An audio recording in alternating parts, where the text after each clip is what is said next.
Assalamualaikum warahmatullahi wabarakatuh. Nama saya Japir Abdul Khair. NPM saya A101700157. Di sini saya akan menjelaskan tentang proposal saya, yaitu tentang pengendalian kualitas menggunakan nilai sigma untuk minimalisasi kualitas kopi pada Cafe P2A Kopi Subang. Yang pertama di sini adalah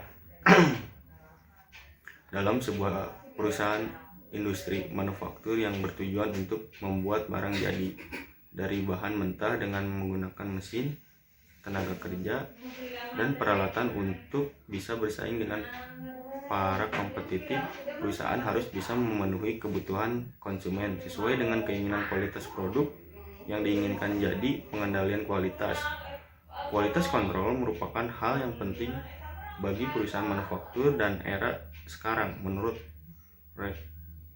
Rekso Hardiharjo dan Sudarmo menyatakan bahwa pengendalian kualitas bertujuan untuk memperbaiki kualitas, mempertahankan kualitas, dan mengurangi jumlah bahan yang rusak.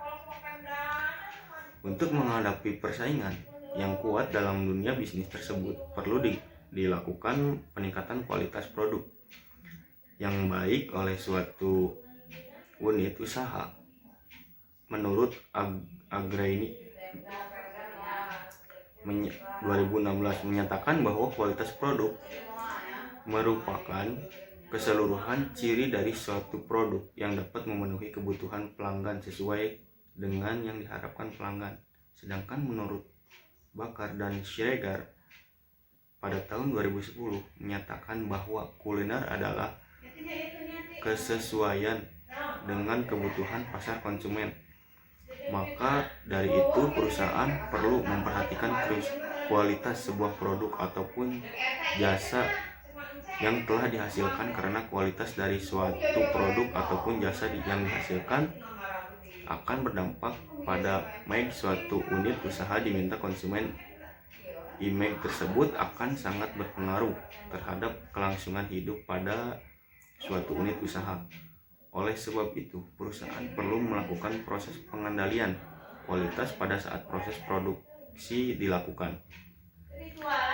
Di sini ada pada perkembangan industri di era globalisasi sekarang terdapat beberapa unit usaha yang sering dikunjungi oleh masyarakat, khususnya di kalangan remaja, yaitu tempat-tempat kopi.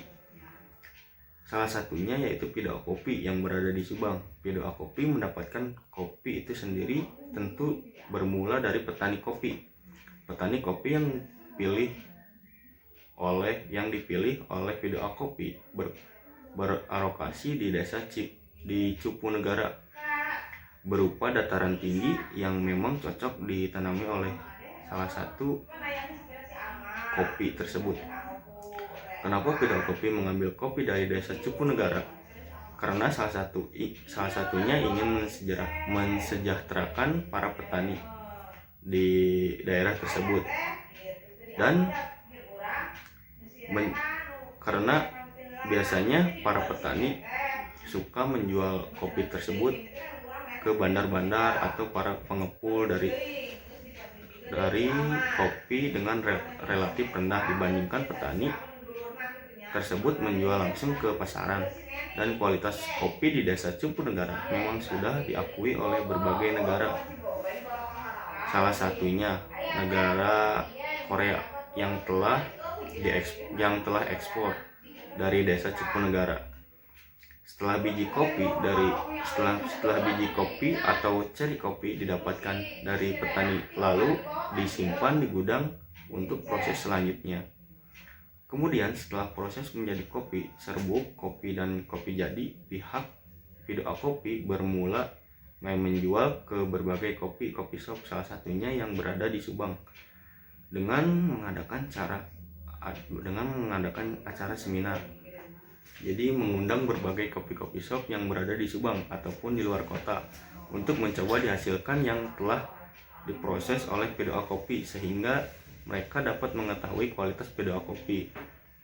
Ketika kualitas P2A Kopi diterima oleh pasar atau kopi shop, Dengan begitu tentu mereka akan membeli produknya secara langsung datang ke tempat, dan PDA Kopi pun tidak ada biaya beroperasional untuk pengiriman atau penjualan.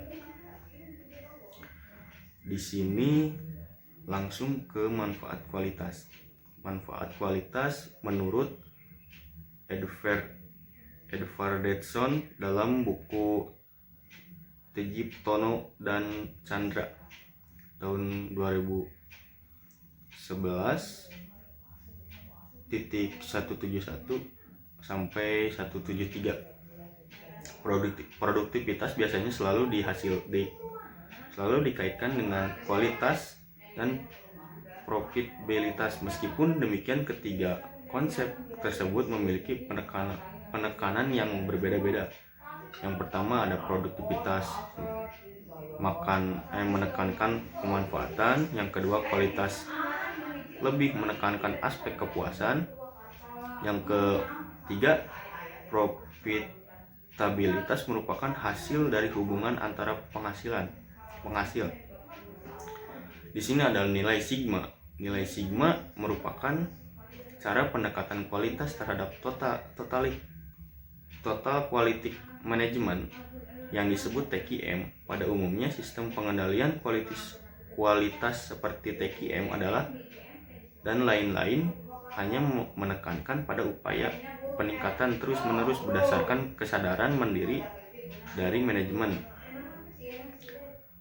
yang dilakukan menuju kesempurnaan. Zero defect menurut Sembiring dalam Wisnubroto. Di sini ada tentang kopi, yaitu pengertian kopi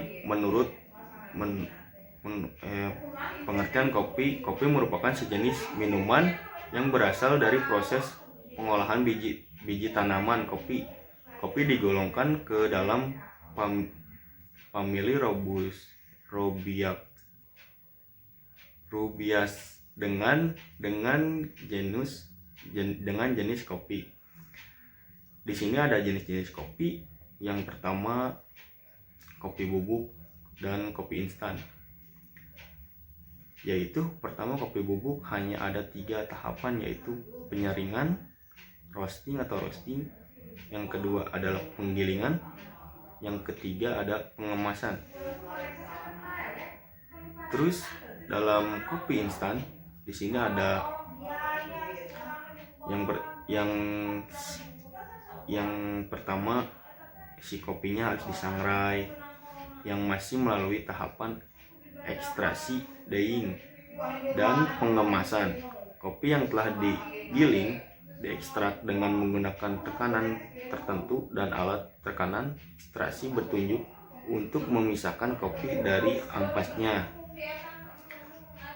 Dan dalam metode pengendalian kualitas, di sini mengetahui kualitas biji kopi sebelum didistribusi ke pasaran yang diproduksinya bersumber pada batasan kontrol yang sudah ditetapkan dan dikerjakan guna menjamin standar mutu sesuai dengan detail yang ditentukan. Dan capability proses untuk menghasilkan suatu produk kopi sesuai dengan kebutuhan atau syarat dari konsumen atau spesifikasinya yang diharapkan. DPO total cacat atau defect. Yang DPMO presentasi peluang biji kopi cacat setiap proses penyortiran biji kopi yang bagus. Di sini ada nilai sigma. Jadi nilai sigma di sini dapat meningkatkan kualitas pada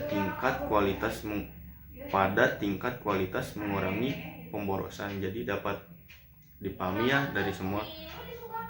Assalamualaikum warahmatullahi wabarakatuh.